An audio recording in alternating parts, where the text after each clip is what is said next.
कौन आपण मैंने बालेश्वर अछंती कौन आपण मैंने बालेश्वर टाउन पर मात्र 60 टंका पिज्जा खाया चाहूँगी ताले ठीक अच्छे मो सह आसतु। हाँ आज्ञा मु आसिक पहुंची जाइतली हम बालेश्वर थिबा hot and fresh pizza stall जहार लोकेशन आपण माने वीडियो एंड रे पाई जिबे। तो एठी केवल पिज्जा नु पिज्जा सहित आपण माने वेज रे पाई जिबे बर्गर सैंडविच मॉकटेल आउ फ्रेंच फ्राइज आउ नॉन वेज रे रहिछि pizza burger momos KFC chicken आउ सैंडविच बाकी प्राइस सब आपण माने स्क्रीन रे देखि पारथुबे। तो मु भाई को ऑर्डर करथली गोटे चिकन टिक्का पिज्जा आ गोटे चिकन चीज सैंडविच बाकी भाई को पाखरे पिज्जा रो प्राइस स्टार्ट होछि 60 टंका रु जेतु मु चिकन टिक्का पिज्जा मगैतली तो मते प्राइस पड़िला 80 टंका पिज्जा रो आ सैंडविच रो प्राइस पड़िला 50 टंका। तो एते सारा गप्पू गप्पू भाई हमर सेपड़े रेडी कर देतले पिज्जा और सैंडविच।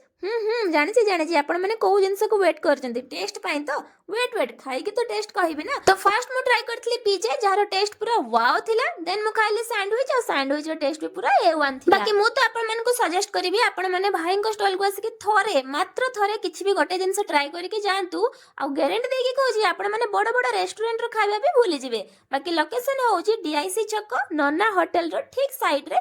तो आपण माने केबे आछंती हॉट एंड फ्रेश स्टॉल को